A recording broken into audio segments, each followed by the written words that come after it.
All right, for some of you that is joining for the first time or just joining right now, this is one meeting that I feel is going to help you have a niche for your 2021.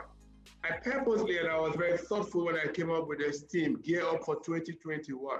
That's because a lot of people want 2020 is going to be my year. That was what most people say. 2021 will be my year of greatness. We say all of those affirmations, and it is we already know God or the God owns the earth, and we already know that it's going to come. But the question now is, how ready are you for that 2021? Because just like we have today, today was once tomorrow. In fact, this week we have this to be, oh, yeah, in 2 weeks' time, in a month's time, in 6 months' time, in a year time. But here we are. This is 25th November, and here we are already. So the point is this, you don't need to just walk into 2021 and living your success and your life to chance. A goal without a plan is a dream. You walk out of this place with a one conviction, two with clarity, three with that vision of who you are. And the third thing is you will know what you need to do to transform or to have a transformative 2021. My name is Coach Oscar. Some of you have seen me online. You never get to see me in real life.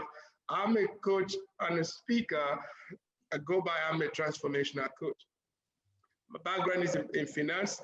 I spent over 10 years in the banking industries, and after I got fired from my job, I sat back and asked myself, what can I do with my life? And that's how my journey of entrepreneur started. But I knew back then, while I was sitting in the paid space, I wrote 3 books. And while I was still working, I used to go on weekends to do trainings for microfinance bank, kind of smaller organizations hired me to come talk to their people on sales and on transformation. Now, once I left the job and I wasn't employed, I started asking myself, I knew I used to get invited to come speak, come train, come do this. So I started asking myself, how can I monetize the skills? So the first thing I did was I sat back and identified 4 or 5 skills. I know I could speak. I know that I'm an author, so I could write and probably sell more books. I knew that people call me as connecting people. Yeah, even back in my varsity, people used to say I connect people. So I identified that as a skill. And as a coach, fine. I asked myself, how can I monetize this? Or how can I take all of these skills to the next level? Wow, it was in between this space that I think I made my first million selling less than 200 copies of my book. I decided to go learn from people that were already earning from speaking, earning from coaching, earning from training or for consulting, joining businesses together. I went to some of them. In fact, I still have some of them as my coaches and as my advisors. Now, I reached out to some of them and I asked them, how are you doing this? The reason why I did this and why I'm saying this is this. For everything you want to do or for every success someone else is already living, there is a formula to it. There is a system. There is a way to go about it. Now, if you ask me to reinvent or re-engineer my 10 years or 5 years ago, what will I do differently? I probably, when I first started, the first 2-3 years were very hard. People struggled to even pay me $100 for a coaching session. But fine, we earn much more than that now. But if you ask me, how can you start all over again? I think I knew a few things. That's the same thing that I expect everyone here. You don't just need to walk into 2021 hoping. Hoping is not a strategy, and I'm glad Derek is here to guide us in terms of strategy. Hope is not a strategy. A few days ago, we were having a chat, and I said something about, I hope. He said, no, you believe. So when you believe, it comes true. So tonight, we're going to dissect this. What are the things needed for us to do to be relevant? What are the skills we need to arm ourselves with? What are the things we need to watch out for? What are those things we need to be conscious while we're writing down our goals? I am a firm believer that that thing called New Year resolution probably should be abolished or thrown out. In fact, your new year should begin from the day you decide to say, I'm going to turn a new leaf. I think that's when it should all start. So, cut my long story short, after I got fired from the job, like I was saying, I reached out to some mentors, coaches, even paid and enrolled in their program to be schooled, to be taught, to learn the process, to learn the system, to learn how they were monetizing what they were doing. And after all of that, I started my own business, and great. In the beginning, it wasn't really so great, but I think the more you go, the better you become.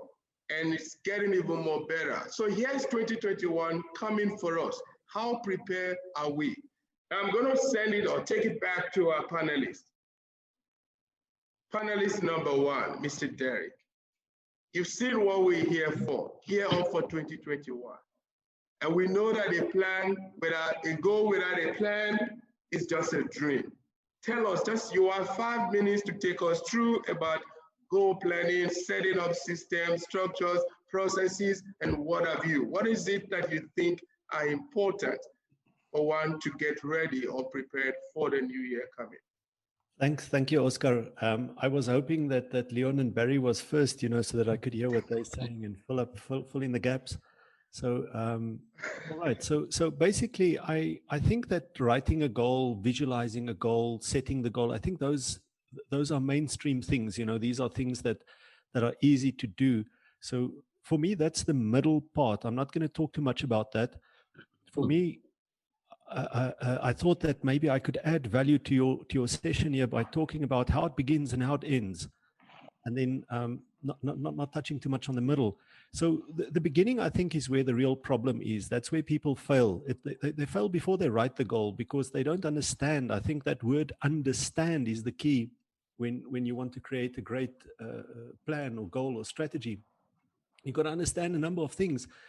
The first thing that you have to understand is your capability. There's a very popular mainstream motivational quote that goes around that says, whatever the mind can conceive, it can achieve. I can't be Usain Bolt. I can affirm that every day. I can stand in front of the mirror and say, I can beat Usain Bolt. I can beat Usain Bolt. I can train 6 hours a day. I'm not going to beat Usain Bolt. I don't have that capability. If I want to be better than Albert Einstein in crafting a mathematical formula, there should in this stage in my life be a few signs that I can get close to that. I should have written a few academic papers, etc. So it's really important to understand what you are capable of. If you don't have a good understanding of that, your life might become quite a misery. The second thing is understanding the ultimate goal, the bigger picture. All goals are usually just parts of something bigger. In Octology, we have a model that we call the 5V model of vision setting. It starts with where you create an ultimate dream, a non-quantifiable dream. This is like the best of, or the greatest in, or I want to be superior in, or whatever it is that you want to ultimately achieve. And it's almost a non-attainable goal. But then from there, we start working with what are we going to do in the next 12 months to get close to that? What are we going to do in the next 3 years, in the next 6 years, in the next 9 years? So once you have that ultimate dream and understand what it is that you're going to, you can set smaller goals along the way to get there. If, in my view, people who have one ultimate dream are usually more successful than ones who have many. Because if you have one ultimate dream, your life really becomes a big project. Everything else are just activities within this project. So one needs a good understanding of that. The third thing that one needs to understand, which I think is also a huge problem with many people, is understanding what is it going to take for you to execute this, to get this done. Discipline. I don't think people fail because of goal setting. I think do not have the discipline to push through on that. If you want to lose weight, for instance, that's a good goal. You can write it and you can affirm it and you can do all the stuff that you have to do. But in the end, you have to get out of the bed at 5 o'clock in the morning, get to the gym before you go to work. You'll have to do this every single day, 6 days a week. After 6 months, you might be seeing slight changes. After a year, you might be seeing good changes. So, you know, after 3 years, then this is an internalized process, which is really where you want to be. So there's a hell of a lot of discipline, repetitive things that you would have to do every day that you do not necessarily want to do. The goal is extremely sexy. It's a good looking thing, but to actually, you know, train yourself in repetitive things, to wake up every morning, do the same thing over and over and over, and even if you don't feel like it, that's another story. So I think one needs to understand what is the type of discipline that would be required. And if you don't have a track record of good discipline at this point, then you know there's a good chance that you're not going to push through on this either. The fourth thing I would say is you need to understand which people are going to help you get there. Teams. You need to have a team. There's no ways you can be successful without a team. I think it was Barry who earlier mentioned that, you know, we got to sell stuff. There's no ways you can be successful without selling. But the first thing that you have to sell is your idea to other people. Other people need to buy into this. You know, if you're a Christian, then look at what Christ did. I mean, the first thing he did after the revelation that there has something to do here on this planet is he set out to put together a team, which later got called the disciples. So anything, you can go through the history, whether it's Nelson Mandela or Napoleon Bonaparte or Shaka Zulu or whoever, Bill Gates, you know, Elon Musk, these people had the ability to build teams. Steve Jobs had no bloody clue how to program anything, but he immediately identified people who could do that, and he brought them into his circle of influence. The fifth thing that one needs to understand is, how are you going to measure this? You know, there needs to be a way to quantify. If you can't measure it, you can't manage it, you can't control it. So you need to get particular about what you keep yourself busy with. I can give myself as an example in terms of that. You know, I started about 2 years ago, really trying to track every hour of my day. So what I would do in the morning, I would have a small book. I write my goals there, usually 5 or 6, which I want to achieve. I write there how long this is going to take. And then, you know, I basically put my stopwatch on, and then whenever I do work, I keep it on. And when I go out for lunch, or if I, you know, do whatever, I stop the watch. And in the evening, I've got a spreadsheet where I measure my efficiency in terms of, you know, how much did I get done, and also in terms of my effectiveness, did I get the goals or not. I think it's very good to start creating some tracking system in terms of evaluating on a day-to-day basis how you're getting closer or not. That's how the story begins. So, you know, from here, you would literally go and write down the goal and set the vision and so forth. The last thing, and this is also something that very few people ever talk about, this is how it ends.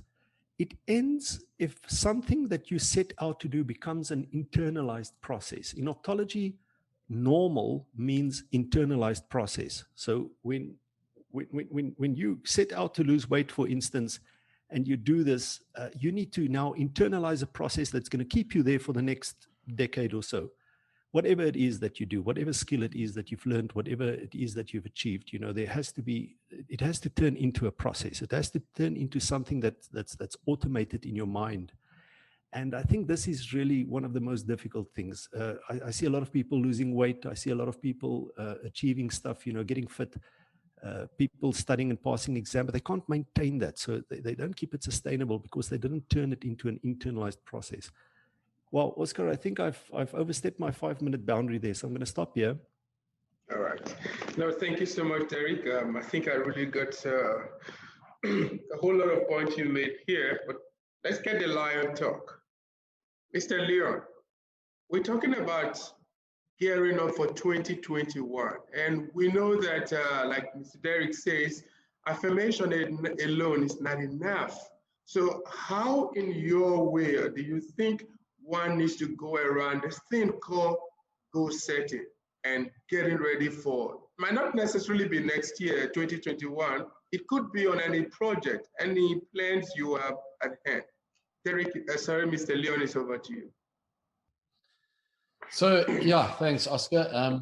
Yeah, that's very interesting listening to Derek, and I mean, he's obviously the professional in this area. And it's not my. I must tell you right up front, this is not my speciality. In fact, I'm the plumber with the broken toilet, right? So I can teach well, I can coach well. I'm Muhammad Ali's trainer, but I'm a terrible boxer in the ring myself. but I want to share a little story in terms of achieving something I set out to do, and it came about in quite an amazing way. And because during COVID, what happened, and I'm not sure if this happened to many people, we all of a sudden found ourselves at home. Well, I actually worked from home, but anyway, COVID arrived and I couldn't go out to meetings. I couldn't go have coffee. So I used to wake up in the morning and lie there and take my phone. I'm sure most of you take your phone as soon as you wake up in the morning. You got to check your messages. I mean, in the room, just tell me who grabs their phone as soon as they wake up. You know, we have to have that phone. So otherwise it's like our coffee. Before we have our coffee, we got to look at our phone. So, and then sometimes I'd get out of bed at 9, sometimes at 7, sometimes at 8, sometimes at 10. I might go to gym. Oh my, it was chaotic, right? And I went, wow, you know, you teach people how to set goals, how to create a vision, how to achieve those goals, and you are not doing it yourself. And then my interesting story, and it is a very interesting story. So a young woman, I'm sure she'd be loved to be called a young woman, connected with me on LinkedIn. And she's a business and life coach, and she connected with me. So I connected back and I recognized her photo. So she's got a gap between her 2 front teeth, quite a big gap.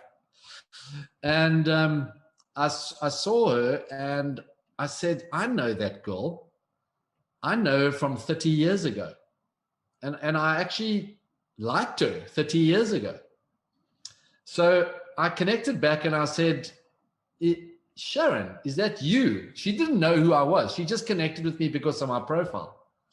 So I said, I used to have a little bit of a crush on you 30 years ago. So she said, now you might be wondering what's this got to do with goals. Just bear with me. So she said, wow, yes, that rings a bell. I kind of remember seeing you out partying. And I said, well, maybe we should have a coffee sometime. So we met for a coffee, and that was on the Saturday. And it's the first time we've seen each other, met in 30 years. I saw her 30 years ago, and I now met her physically for coffee as COVID was finishing. And we had a coffee, and I said, and she was telling me about her coach who's in Dubai, and he gives her coaching. And he said to her, if you want to shift your life, you need to do something different to what you're doing right now. And he gave her some tips. I said, well, what did he tell you? She said, well, what you should do is wake up in the morning at 6 o'clock. When that alarm goes off, you jump out of bed, you go and have a glass of water with some lemon, and then you get into a cold shower immediately. And then when you finish that cold shower, you can either go meditate or you go to gym, or gym, meditate, gym, whichever way you do. And then you come back and then you have your cup of coffee for the first time, and then you start working. So now I think she's quite cute, you know, sitting having a coffee with her. And I say, well, why don't we do it? So she says, what do you mean? So I said, let's Monday. Let's wake up at 6 o'clock. Let's get into that cold shower with each other. So she said, what do you mean with each other? I said, well, you get in at your house, I'll get in at my house, but we put the phones on and we listen to each other. So she said, are you serious? I said, let's do it. So guess what we did on Mondays? That Monday, we woke up at 6 o'clock. I went and had my glass of water. Then I called her. She got out of bed. Now I remember we're just friends, and I'm picturing this woman getting out of bed. I'm out of bed, and I'll say to her, go get in the shower, and I'm getting into the shower, and we're listening to each other showering, going, ooh, this is cold, this is freezing, and we're washing ourselves, and we walk out the shower, and I say, okay, have a lovely day, go to gym, go meditate, goodbye, and off we go. And I got back. I went my shower. I went and did my gym. I got back. I meditated for about 10 minutes, and I started work, right? Because I trained at home. I started my day at 7 o'clock sitting in front of my desk.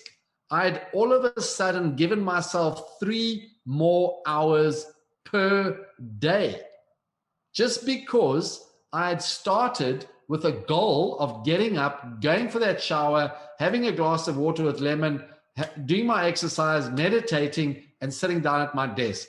And I was so fresh when I sat down at my desk. What has subsequently happened? So in terms of goals, this was a goal. Like, let's do this. And we had accountability. And that is what I found was the most amazing thing. And Derek talked about teamwork.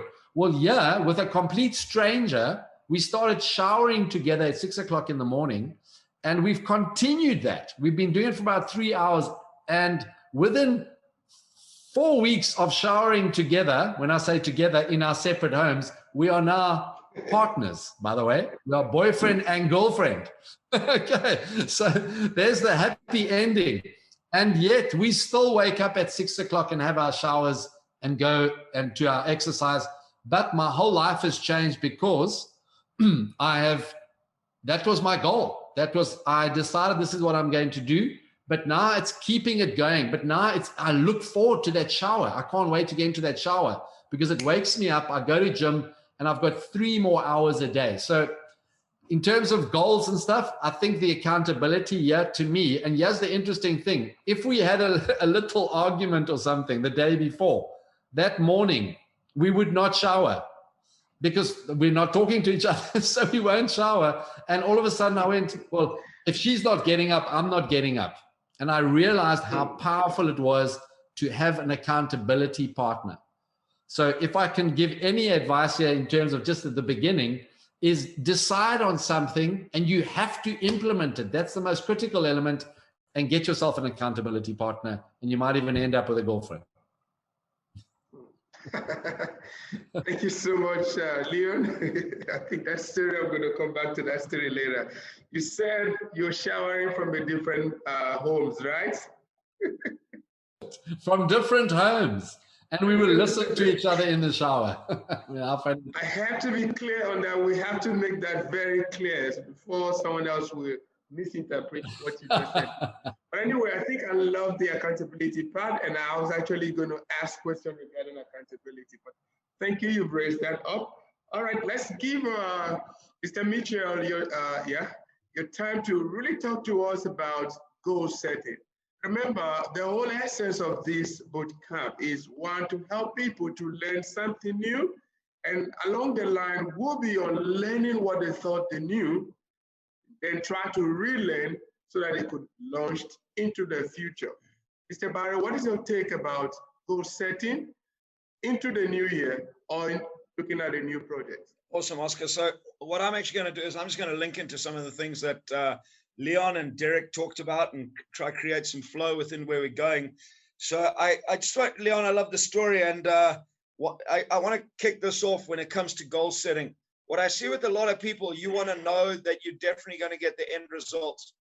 Well, if you really listen to Leon's story, Leon got some very unexpected results by focusing on one specific goal and making sure that he achieved that goal. And if you heard what Derek said goals are just, I'll paraphrase, I think what you said, Derek, goals are just small steps on the way to achieving a bigger vision or a bigger mission, if I got that correct. So if you guys get what Leon did, Leon went out, he heard something, he said, why don't we do this and keep doing it and see what comes out of it?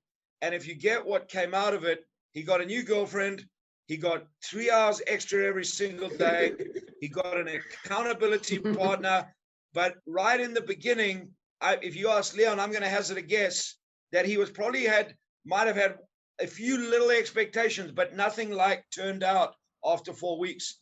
So set out when you're doing goal setting, you got to trust the process, commit to the process, and drive the activities in the process. And the results that you get often way outweigh anything that you can imagine. So that's I suppose the first thing around goal setting.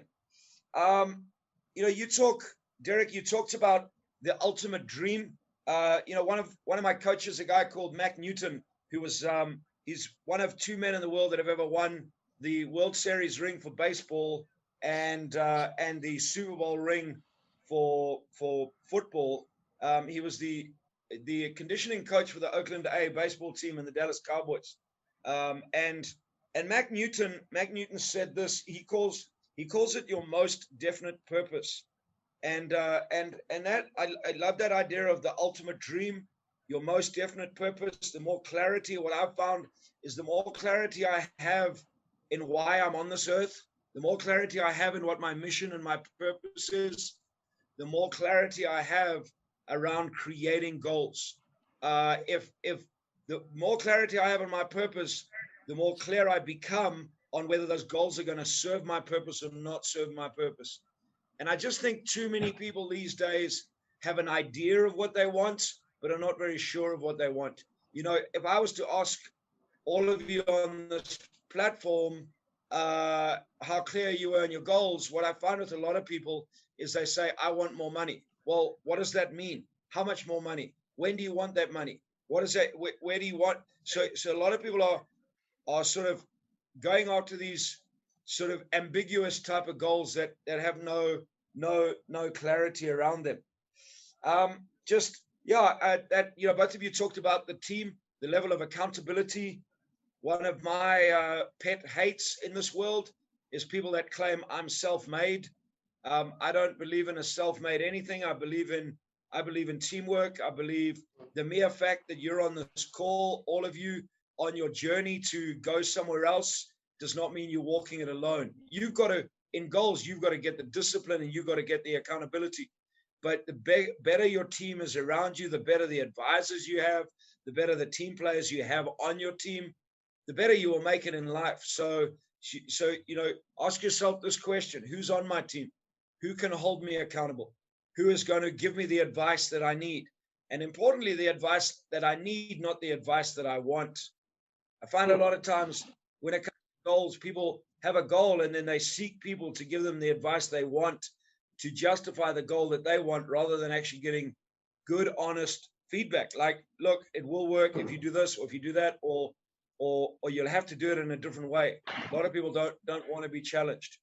So another thing, as you guys were talking, that I wrote down is this: I've learned in my life, keep your goals and keep your goal setting simple. Leon's goal was very simple: get up at 6, have a glass of water, get in a cold shower, and turn on my phone and hold something else accountable. It is very simple. The difference is, though, people mix up simple and easy. Being deliberate, being disciplined, doing the same things day in and day out. Derek, when you were talking about tracking it on a spreadsheet, and one of the areas that I suppose I'm an expert in is sales, and understanding the need to measure numbers and go back to conversion rates and all that sort of stuff. But listening to you, with your stopwatch, that takes a high level of discipline. Derek, I'm going to hazard a guess. That's very simple to do. It's very simple to take out your stopwatch, press go, time your things, write it down. It's very simple, but it's damn difficult. And I think a lot of people mix up the difference between simple and easy. Most people want goals to be easy, as long as it's not too difficult, as long as it's easy. That's folks, that's pretty simply why one of the biggest games of getting rich and their biggest goal to become a millionaire is buying a lotto ticket, because it's very easy to do, but you have no control over it. So the simpler your process, the simpler your goals, the simpler the actions that you can take every single day, the easier it is, I find, to get into a habit. The easier it is, I find, to be able to get into the discipline of doing it, and the easier it is to get the results that you're looking at getting. And so keep it simple, but understand that it's not easy. Why? Because for me, the most important part around goal setting happens between this year and this year, and it's around your mindset. It's around when you get distractions. How do you handle those distractions? When you, as Leon said, when you have an argument and you fail at the goal the next day, how do you get back on the horse or back on the bicycle and ride again? And that's all mindset. When your little voice, as we call it, when your little voice is starting to tell you that it's not working, and I'm trying to lose weight and I haven't lost enough yet, that little voice starts telling you to try something else. It's the discipline of the mindset. Sort of in my experience over the years in building businesses and helping people build businesses, it all comes down to, for me, the strength of your mind. Thank you so much, Barry. I really appreciate the angle and the perspective from where you're coming from. I also think that when you once talking about how can I rebuild, literally, you talked about accountability when you were making your opening remark. There's no one who can succeed without that element of accountability. And this is where coaching comes in, like Mr. Barry talked about, so profound. You can't expect to just say you're succeeding without really having someone who holds you accountable. And it's the much of the accountability you have that determines how successful you become. Because as human, we're always tempted to derail. Somehow, we want this, and we get off focus and we lose track. But when you have an accountability partner, I'm sure you will always find a way to realign or get back on track. I think that's, for me, is just a way to get forward. I think this is so profound, it's so true, that sometimes people set their big goals and are not even appreciative or looking at the small tangible progress they are making with their little tiny, maybe weekly or daily steps in achieving that big goal, like Mr. Derek did pointed out. Now, how you break down that big goal into smaller chunks and smaller pieces. I think when we start appreciating that little success that we have, it kind of build momentum. That's all we need to go. Sometimes, most of my sessions, I do say it's not about a 5-step, the 10 steps, this, that. It's about the authenticity in the person. And this is what most people look out for, because one, authenticity itself is scarce and trust is being betrayed. So it's difficult for you to really, we don't want someone like, I think Barry or Leon talked about a guy who's standing in front of Maserati and is telling you I can make you a millionaire or a billionaire, all of that. That's not what people want. They want to know how. And they also want to understand if you actually are feeling the pain that they are also feeling, and how did you navigate. They've all said what we probably need to watch out for. Virtual is like the in thing right now, and anyone who probably doesn't really know how to take his or her business to that going online or virtual, I think you're not doing yourself any good. And selling skills is one important skill that doesn't matter what industry, you just need to sell. I think Derek the first time talked about selling those ideas, selling those, was it Derek or Barry who talked about selling the ideas? You just have to sell those stuff. So whether you are in the consulting space, you're selling product and service, whatever you're doing, you just have to go and learn that act of selling. And increasing your knowledge. Now, increasing knowledge doesn't mean just go get more degrees, go get more qualification. It could be just go learn from someone that is already succeeding in the space or in the venture where you are. And like I said in the beginning, for every successful business, there is a system that helps people to succeed. And you just need to know what is that system that is working for Mr. Bill Gates to get the kind of result he's getting. Now, you just don't want to show up there and go do a try and error. You definitely need to go learn systems in terms of how you can actually assess those kind of results. When you're looking forward to succeeding, you need a team. You need someone to work with. You need someone to hold you accountable. So you're not just self-made and you just think you can succeed on your own. I don't know who can really go far all by himself. So if you would like to have someone coach you, I think that's what I do. And I still have Derek here. I have Leon. I have Mr. Derek. Derek, well, he earns in dollars. So sometimes I'm afraid to just talk about anyone. But you can recommend him to your HR. He does big trainings. Same with Mr. Barrett. So if you would like coaching, guidance, mentorship of any kind, please feel free to reach out to me and then we'll see how we can help you. And the most important thing is not just to accumulate this knowledge, it's to get out there and start doing something. Knowledge or action beats knowledge. Action beats knowledge.